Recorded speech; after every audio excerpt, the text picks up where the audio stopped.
Hello guys, new ഇയറിൻ്റെ fireworks കാണാനാണ് ഇപ്പോൾ ഈ ചിരിച്ച് കളിച്ച് പോണത്. ഞങ്ങളുടെ കുറച്ച് ഫ്രണ്ട്സൊക്കെ ആയിട്ട് ലാസ്റ്റ് ഇയറും ഞങ്ങളിങ്ങനെ പോയിട്ടുണ്ടായിരുന്നു. 12 മണിയാകാൻ ഏതാനും മിനിറ്റുകളുള്ളപ്പോഴാണ് ഞങ്ങളവിടെ ചെല്ലുന്നത്.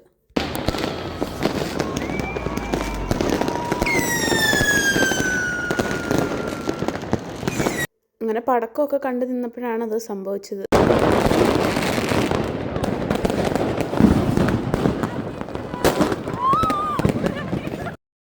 നമ്മുടെ ചുറ്റും നിന്നിട്ട് ഓരോരുത്തർ പടക്കം ഓരോ സൈഡിലോട്ട് പൊട്ടിച്ചുകൊണ്ടിരിക്കുകയാണ്. അങ്ങനെ ആരോ എറിഞ്ഞ പടക്കം ഞങ്ങളുടെ കീഴിൽ വന്ന് പൊട്ടി. ഒരു നിമിഷത്തേക്ക് പേടിച്ചെങ്കിലും ഭാഗ്യത്തിന് ഞങ്ങൾക്കൊന്നും പറ്റിയില്ലായിരുന്നു. പിന്നെ കുറച്ചങ്ങോട്ട് മാറി നിന്ന് കുറച്ച് നേരം കൂടെ പടക്കം പൊട്ടുന്നത് കണ്ടു. എന്തായാലും സംഭവം നല്ല രസമായിരുന്നു. എങ്ങോട്ടാണ് നോക്കണ്ടേന്നുള്ളൊരു കൺഫ്യൂഷനേ ഉള്ളായിരുന്നു. തിരിച്ചു വരുന്ന വഴിക്ക് ഞങ്ങൾ പിന്നെ ഡോണറൊക്കെ മേടിച്ച് കഴിച്ചിട്ടാണ് വീട്ടിലേക്ക് പോയത്.